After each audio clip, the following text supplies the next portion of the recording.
DNA ligase. DNA ligase enzyme joins the sugar and phosphate molecules of double-stranded DNA with a 5' end PO4 and a 3' OH in an adenosine triphosphate dependent reaction. This is isolation from T4 page. DNA ligase அப்படிங்கிற enzyme double standard டிஎன்ஏவின் சர்க்கரை மற்றும் phosphate மூலக்கூறுகளை என்னது 5' அதாவது 5'PO4 மற்றும் 3' உடன் ஒரு adenosine ட்ரைபாஸ்பேட்டோட அதாவது சேர்ந்த வினையில் வந்து ஈடுபடுது.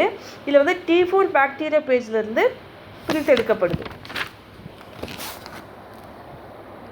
See the picture, DNA ligase reaction. அதாவது இங்கே DNA லைகேஸோட ரியாக்ஷன் கொடுத்துருக்காங்க, அப்படியே அப்சர்வ் பண்ணிக்கோங்க. Next alkaline phosphatase. It is a DNA modifying enzyme and adds or removes specific phosphate group at 5' end terminus of double stranded DNA or single stranded DNA or RNA.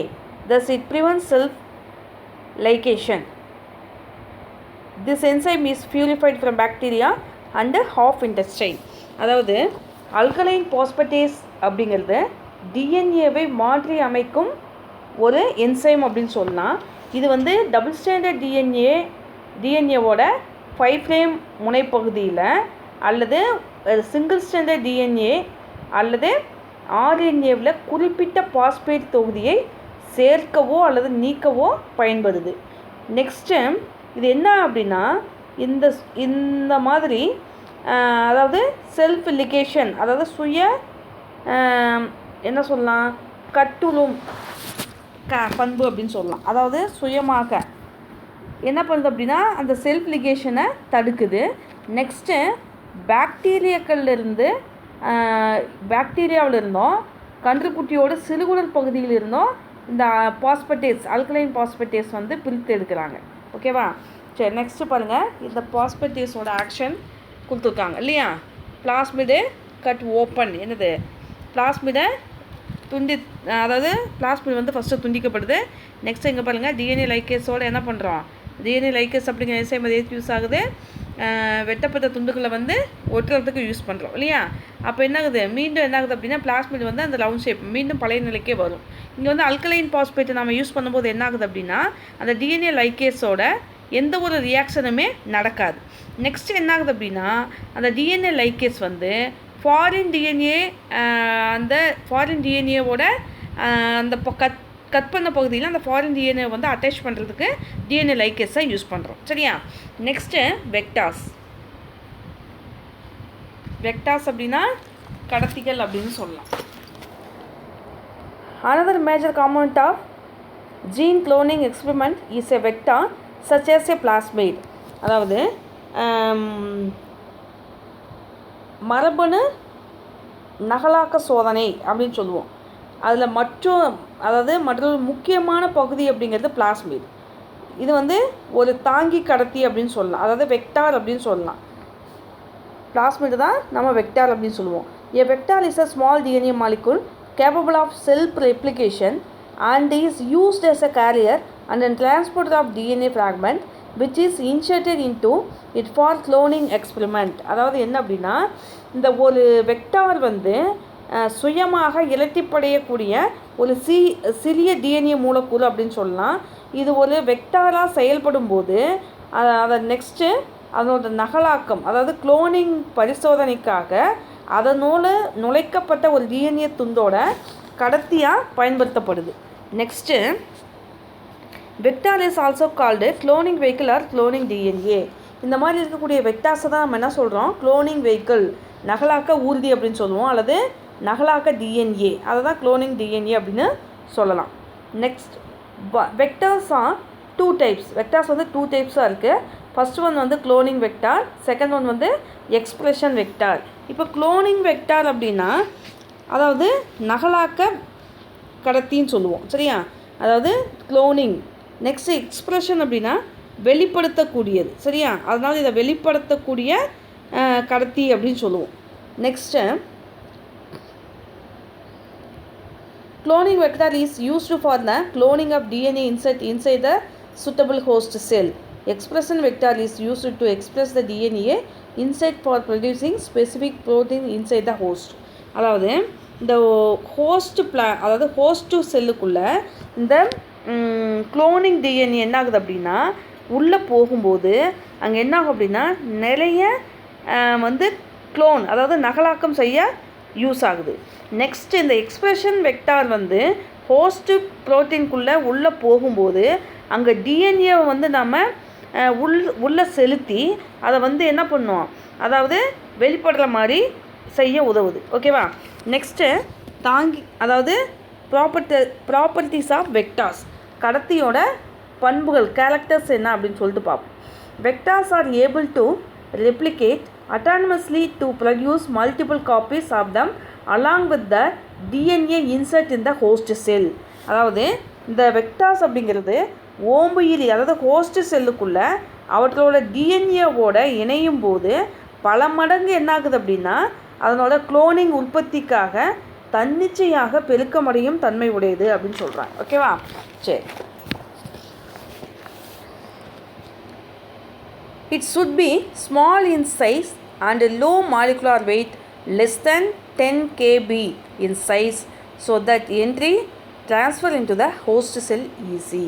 இது அளவில் சிறியதாகவும் குறைந்த மூலக்கூறு எடை இருக்கிறதாகவும் நெக்ஸ்ட்டு அதாவது 10 கிலோபேஸுக்கு குறைவான அளவை எடை உடையது.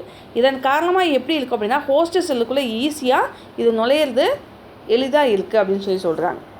Next vector must contain an origin of replication so that it can independently replicate within the host.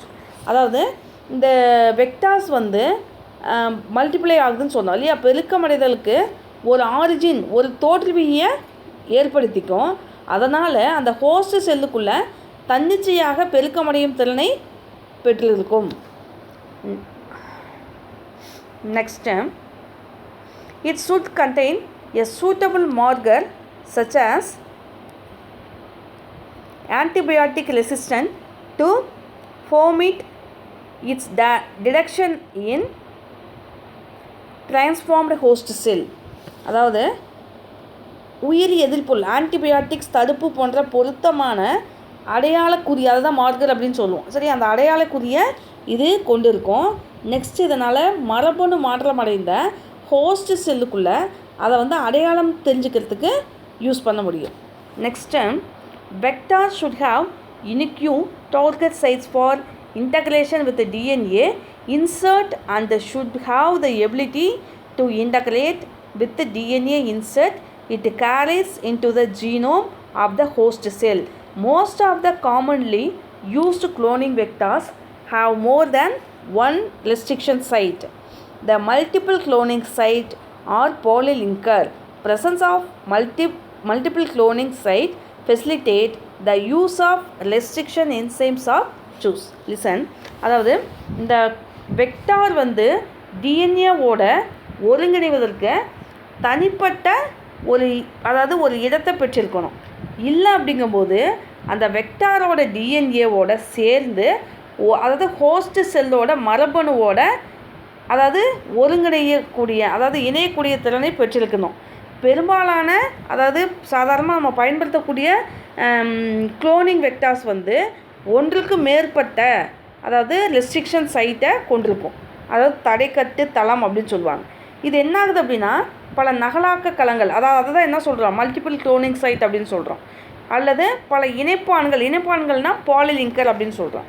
இந்த நகலாக்க களங்கள் என்ன அப்படின்னா மல்டிபிள் குளோனிங் சைட்டு எப்போ தேவைப்படுதோ அப்போ என்ன ஆகும் அப்படின்னா அந்த ரெஸ்ட்ரிக்ஷன் சைட்டோட பயன்பாடுகளுக்கு இது ஹெல்ப் பண்ணுது. ஓகே,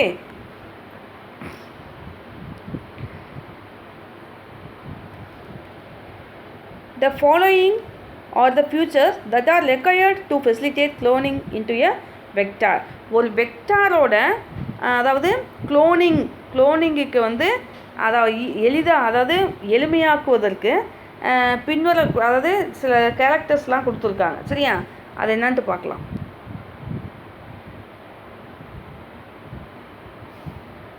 இங்கே பாருங்கள், ஃபார்மேஷன் ஆஃப் ரீகாம்பினன்ட் டிஎன்ஏ அப்படின்னு சொல்லிட்டு டயக்ராம் கொடுத்துருக்காங்க இல்லையா. நீங்கள் அப்சர்வ் பண்ணுங்கள். இது வந்து ஒரு இது சொல்லியிருக்காங்க இல்லையா. ஃபஸ்ட் என்னது பிளாஸ்மிடு, அப்புறம் ஃபாரின் டிஎன்ஏ, அதாவது அயல் டிஎன்ஏ அப்படின்னு சொல்லுவோம். இப்போ இது என்ன பண்ணுறாங்க அப்படின்னா, the plasmid and foreign DNA are cut by the same restriction enzyme in this case, அதாவது எக்ஸெல்சியா கோலை. இங்கே வந்து என்ன ஆகுது அப்படின்னா, ரெஸ்ட்ரிக்ஷன் நொதியினை பயன்படுத்தி பிளாஸ்மிட் மற்றும் ஃபாரின் டிஎன்ஏக்களை துண்டிக்கப்படுது. நெக்ஸ்ட்டு பாருங்கள், when mixed the sticky end anal joining the foreign DNA and plasmid. Next ஒட்டக்கூடிய முனைகள் கலந்த போது அந்த ஃபாரின் டிஎன்ஏவும் பிளாஸ்மிடோட இணையிறது. Next in the sugar phosphate bond are shielded by DNA ligase. சர்க்கரை மற்றும் பாஸ்பேட் துண்டிக்கப்பட்ட அந்த பிணைப்புகள் டிஎன்ஏ லைகேஸினால் என்ன பண்ணப்படும், அதாவது க்ளோஸ் ஆகுது, மூடி வைக்கப்படுது.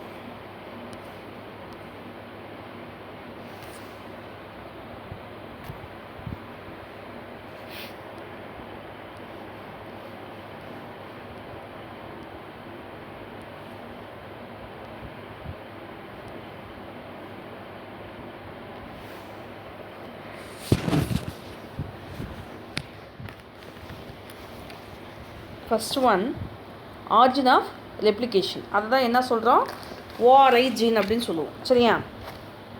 This is a sequence from where replication start. The piece of DNA when linked to this sequence can be made to replicate with the host sell.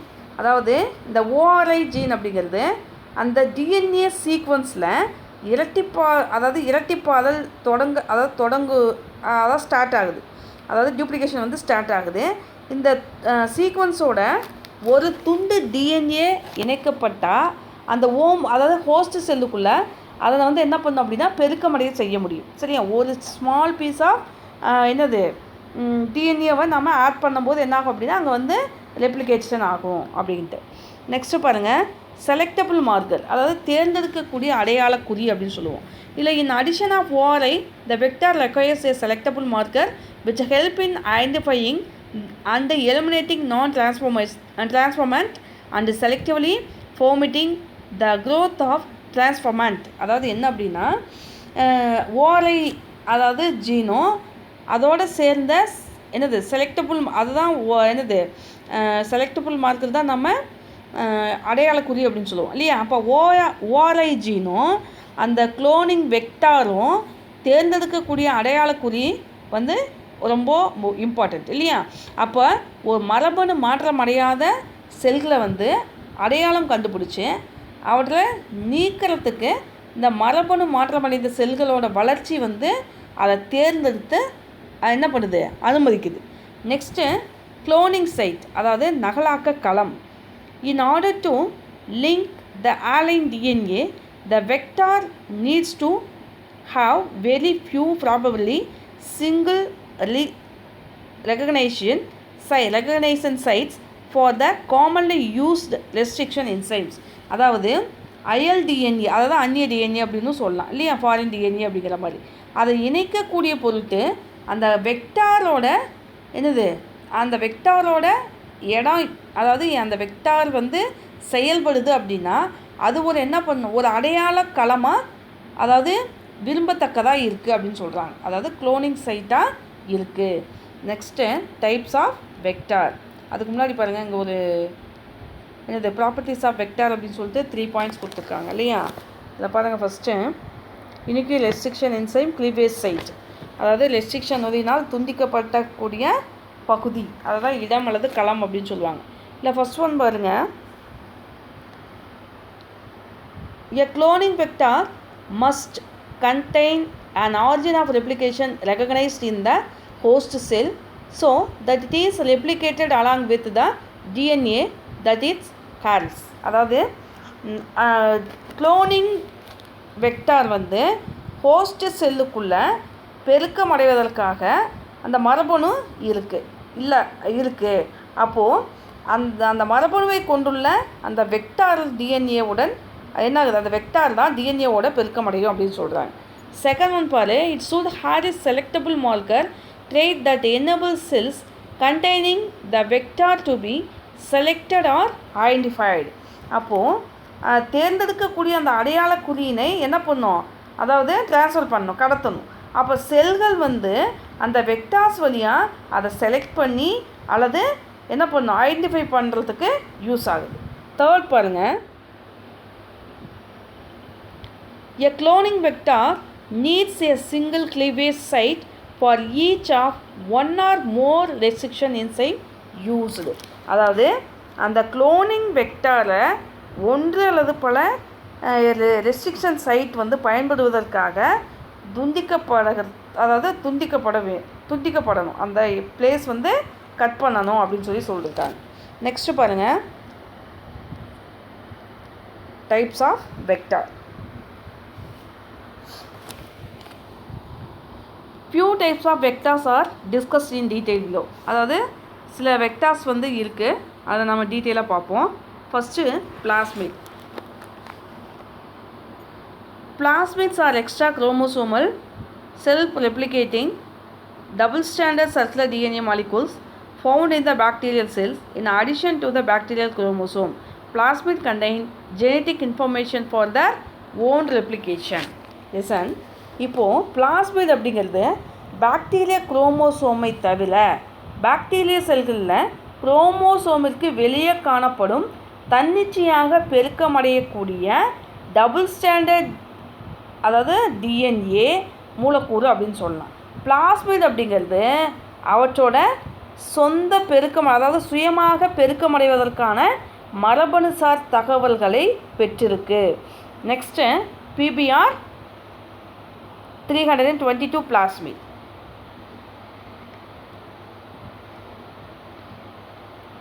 PBR 322 plasmid is a reconstructed plasmid and most widely used as cloning vector. It contains 4361 base pair. அதாவது என்ன அப்படின்னா, இந்த PBR 322 இது வந்து மறு கட்டமைக்கப்பட்ட plasmid அப்படின்னு சொல்லலாம். இந்த நகலாக்க அதாவது இந்த குளோனிங் வெக்டார் வந்து அதிகமாக பயன்படுத்தப்படுது.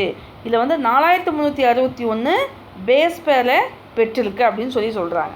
இன் பிபிஆர், பி டினோட்ஸ்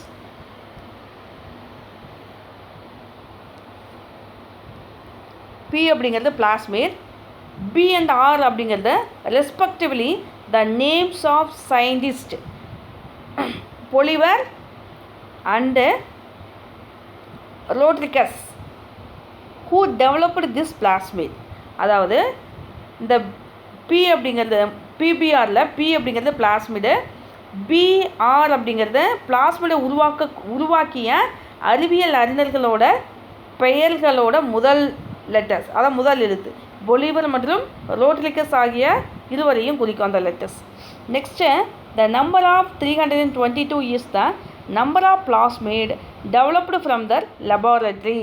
அந்த 322 அப்படிங்கிற ஒரு எண்ணு வந்து அவர்களுடைய ஆய்வகத்தில் உருவாக்கப்பட்ட பிளாஸ்மிடோட எண்ணிக்கை அப்படின்னு சொல்லலாம். சரியா? Next it contains AMPR and TETR, 2 different antibiotic resistance genes and recognition site for several restriction enzymes. அதாவது இந்த இதில் வந்து 2 வேறுபட்ட ஆன்டிபயோட்டிக்ஸ், அதாவது உயிர் எதிர்ப்பு பொருள் தடுப்பு மரபணுக்கள் என்ன பண்ணுது, அதாவது பல தடைக்கு, அதாவது ரெஸ்ட்ரிக்ஷன் சைட் நொதிகளுக்கான அடையாள களங்களாகவும் நெக்ஸ்ட் இந்த ஓஆர்ஐ மரபணுவும் உள்ளன. சரியா? அதில் இருக்குது. இந்த பிளாஸ்மிட் வந்து பெருக்கமடையதில் ஈடுபடக்கூடிய புரதங்களுக்கு தான் ROP குறியீடு அப்படின்னு சொல்கிறோம். சரி, கவனிங்க.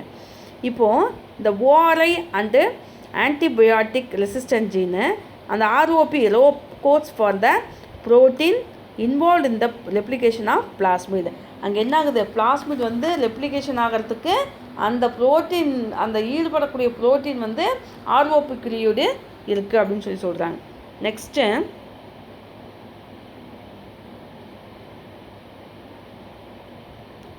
see the picture. Okay, next TI plasmid.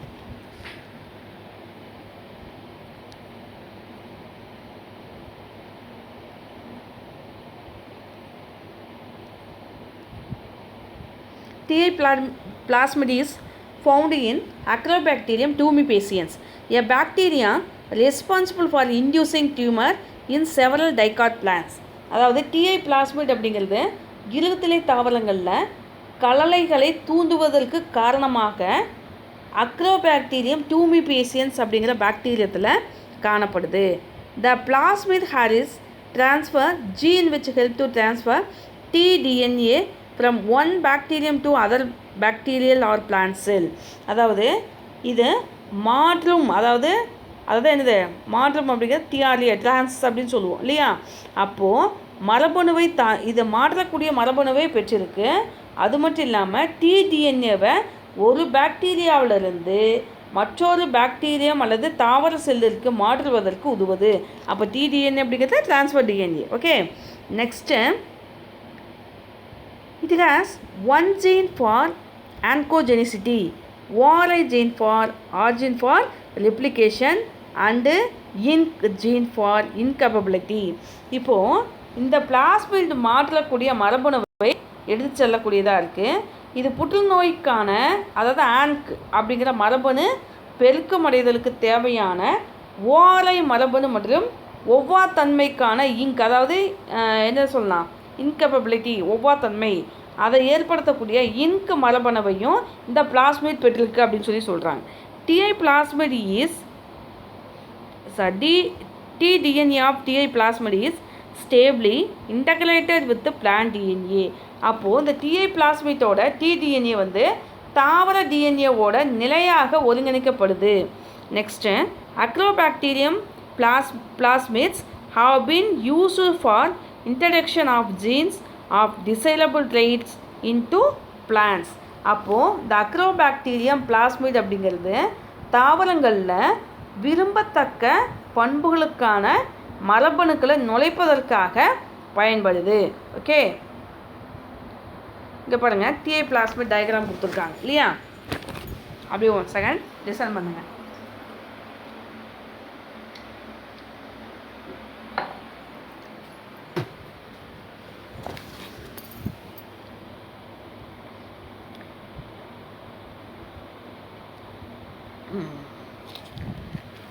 Next பாருங்கள்,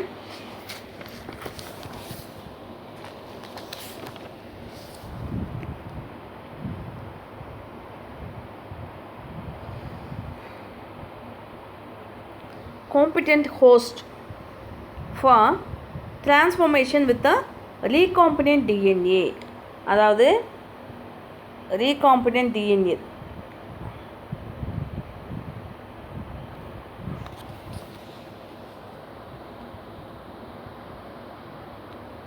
தகுந்த, அதாவது ஹோஸ்ட் அப்படின்னா ஓம்பியிரி அப்படின்னு சொல்லுவோம் சரியா. அப்போது ரீகாம்பினன்ட் டிஎன்ஏ மறு கூட்டுணர்வு டிஎன்ஏ கொண்டு மரபணு மாற்றம் செய்வதற்காக இது பயன்படுத்துகிறோம் சரியா. கவனி, the propagation of the recombinant DNA molecules must occur inside a living system or host. அதாவது ஒரு உயிர் தொகுதி அல்லது ஹோஸ்டில் ரீகாம்பினன்ட் டிஎன்ஏ மூலக்கூறுகள் வந்து பெருக்கமடையணும் சரியா. ஏன் அப்படின்னா many types of host cells are available for gene cloning which includes E. coli, yeast, animal or plant cells. அதாவது E. coli, yeast, விலங்கு மற்றும் தாவர செல்கள் போன்ற பல வகையான ஹோஸ்ட் செல்லுக்குள்ளே இந்த மரபணு மரபணு நகலாக்கம் சரியா காணப்படுது அப்படிங்கிறாங்க. The type of host cell depends upon the cloning experiment. இந்த ஹோஸ்ட் செல்களோட வகை வந்து நகலாக்க சோதனையை சார்ந்தது சரியா. Next the type of host cell depends upon the cloning experiment. E. coli is the most widely used organism as its genetic makeup has been extensively studied. It is easy to handle and grow, can accept a range of vectors and has also been studied for safety. அதாவது இந்த E coli பெரும்பாலும் அதாவது இந்த host plant அந்த host செல்களில் இந்த cloning எக்ஸ்பெரிமெண்ட்டுக்கு சார்ந்தது அப்படின்னு சொல்லியிருக்கோம். ஈகோலை பாக்டீரியா வந்து பெரும்பாலும் அதிகமாக பயன்படுத்தக்கூடிய உயிரி அப்படின்னு சொல்லலாம். ஏன் அப்படின்னா இதனுடைய மரபணுவோட அமைப்பு விரிவாக என்ன பண்ணுது, ஆய்வு செய்யப்பட்டிருக்கு அப்படின்னு சொல்கிறாங்க. சரியா, கவனிங்க. One more important feature of E. coli to be preferred as the host cell is that under optimal growing conditions the cells divide every 20 minutes. அதாவது பல்வேறு வகை அந்த என்னது குளோனிங் வெக்டார்ஸ் ஏற்கக்கூடிய மற்றும் பாதுகாப்பும் மிக்கது. அதாவது அதை வந்து ஏற்றுக்கும், நெக்ஸ்ட்டு பாதுகாப்பாகவும் இருக்கும். அதாவது ஒரு ஹோஸ்ட் செல்லில் ஈகோலையை விரும்பி ஏற்றுக்குச்சு தேர்வு செய்வதற்கு ஒரு முக்கியமான பண்பு அப்படின்னா அதனோட உகந்த வளர்ப்பு நிலையில் அதனோட செல்கள் ஒவ்வொன்றும் 20 நிமிடத்திற்கு 2 பகுப்படை. அப்போது இதன் செல்கள் எத்தனை, ஒவ்வொரு 20 நிமிஷத்துக்கு அப்புறமும் அங்கே செல்கள் வந்து பகுப்படைய ஆரம்பிக்கும். Next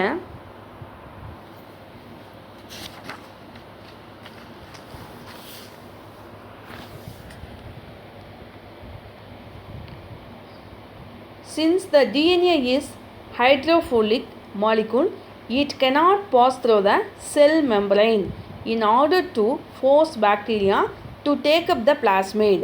The bacterial cells must first be made component of take up DNA. This is done by treating them with the specific concentration of a divalent cation such as calcium. Listen. அதாவது DNA அப்படிங்கிறது நீர் விரும்பும் மூலக்கூறு அப்படிங்கிறதுனால இந்த செல் membrane என்ன பண்ணும், ஈஸியாக அதை என்ன பண்ணும், அதாவது டிரான்ஸ்ஃபர் ஆகிறதுக்கு யூஸ் ஆகும். நெக்ஸ்ட்டு பிளாஸ்மில் வந்து கட்டாயமாக பாக்டீரியங்களோட நுழைக்க பாக்டீரியல் செல்கள் வந்து டிஎன்ஏவை எடுத்துக்கொள்ள தகுந்தவையாக மாற்ற வேண்டும் அப்படின்னு சொல்கிறாங்க.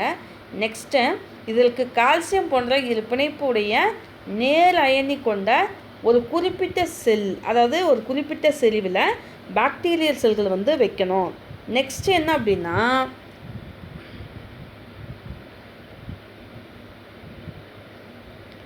recombinant DNA can then be forced into such cells by incubating the cells with recombinant DNA on ice, followed by placing them briefly at 42 degrees Celsius and then putting them back on ice. This enables bacteria to take up the recombinant DNA. Listen, இப்போது இதற்கு calcium அப்படிங்கிறது இந்த link, அதாவது இந்த இணைப்பிற்கு வந்து அதாவது positive அயனியை ஒரு குறிப்பிட்ட செல்வில் பாக்டீரியல் செல்களுக்குள்ளே வைக்கணும் அப்படிங்கிறாங்க. நெக்ஸ்ட் இந்த ரீகாம்பினன்ட் டிஎன்ஏ வந்து இத்தகைய செல்களில் அதாவது கட்டாயமாக நுழைக்கப்படுது. இதற்கு இந்த செல்கள் மறுகூட்டறிவு டிஎன்ஏவோட அதாவது பனிக்கட்டியில் கொஞ்ச நேரம் வச்சுருக்கணும். மற்றும் இதனை தொடர்ந்து என்னாகுது, குறுகிய காலத்தில் அதாவது 42 டிகிரி செல்சியஸில் வைக்கப்பட்டு என்னாகுது, அதன் பின்னாடி என்ன பண்ணணும் அப்படின்னா மீண்டும் பனிக்கட்டியில் நம்ம வைக்கணும். அப்போது இந்த ரீகாம்பினன்ட் டிஎன்ஏவை பாக்டீரியங்கள் எடுத்துக்கொள்வதற்கு ஏதுவாக அமையும் அப்படின்னு சொல்கிறாங்க. சரியா, the enables bacteria to take up the recombinant DNA. Next, for the expression of eukaryotic proteins, eukaryotic cells are preferred because to produce a functionally active protein, it should fold properly and post-translational modifications should also occur, which is not possible by prokaryotic cell. அதாவது உண்மையான உட்கரு அதாவது புரதங்களை வெளிப்பாடு அடைய செய்யணும். அந்த உண்மை உட்கரு அதாவது ப்ரோகரியாட் செல்களில் அதாவது யூகரியாட் செல்களில், சரியா, அதாவது உண்மை உட்கரு அப்படின்னா யூகரியாட்லாம் நம்ம சொல்லலாம். அப்போ யூகரியாட் செல்களில் என்னது விரும்பி அதை பயன்படுத்தலாம். நெக்ஸ்ட்டு ஒரு செயல்திறன் வாய்ந்த புரோட்டீன் அதாவது ஆக்டிவ் புரோட்டீனை உண்டாக்குவதற்கு அந்த புரதம் சரியாக மடிப்படைய வேண்டும். நெக்ஸ்ட்டு என்ன அப்படின்னா தகவல் அதாவது பெயர்வுக்கு பின்னாடி ஏற்படக்கூடிய மாற்றங்களும் அதில் நிகழும் அப்படிங்கிறாங்க. அதாவது ப்ரோகாரியாட் செல்களில் இது சாத்தியமில்லை, அதாவது இது வந்து பாசிபிள் இல்லை அப்படின்னு சொல்கிறாங்க. ஓகே.